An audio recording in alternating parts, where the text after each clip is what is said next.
op broe vlakte skaal,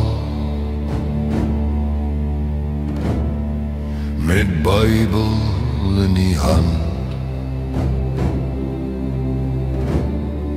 en die wêreld teen ons taal, teen rooi baadjies se kanonne, teen die skadu van die spies, het ons gestaan as manne, al was die prys ons vrees. Bloed op die sand van Afrika, trane in die stof begrawe, maar ons naam was nie gebreek nie, ons siel nie weggerawe. Die aarde onthou ons voetstap swaar, die wind dra name van lang tevore. Wat gesaai is in pyn en vuur, sal weer opstaan, soos beloof is. Soos ons boere geveg het, so sal ons anders weg die keer. Nie met lood nie, nie met staal nie, maar met die stem van die Heer.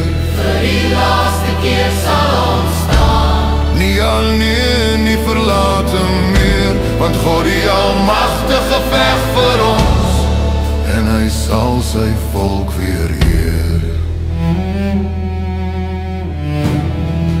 Konsentrasiekampusse as lê stil, maar die grond het nie vergeet. Kinders se name in die rook, 'n stil geskiedenis van leed.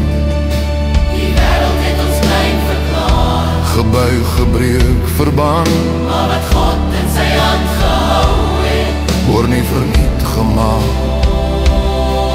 O man, en die siener het gespreek van daar soos nou, van wolke wat saamtrek oor land en oor vrou.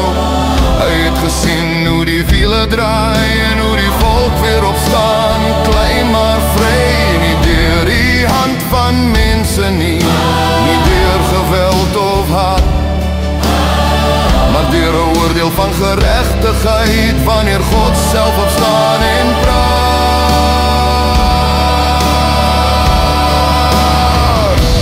Soos ons boere geveg het, so sal ons anders weg die keer. Nie met haat nie, nie met wraak nie, maar onder God se beheer. Hy sal ons optil uit die stof, uit die skadu van ons seer. Die laaste stryd behoort aan hom, en die oorwinning aan die Heer.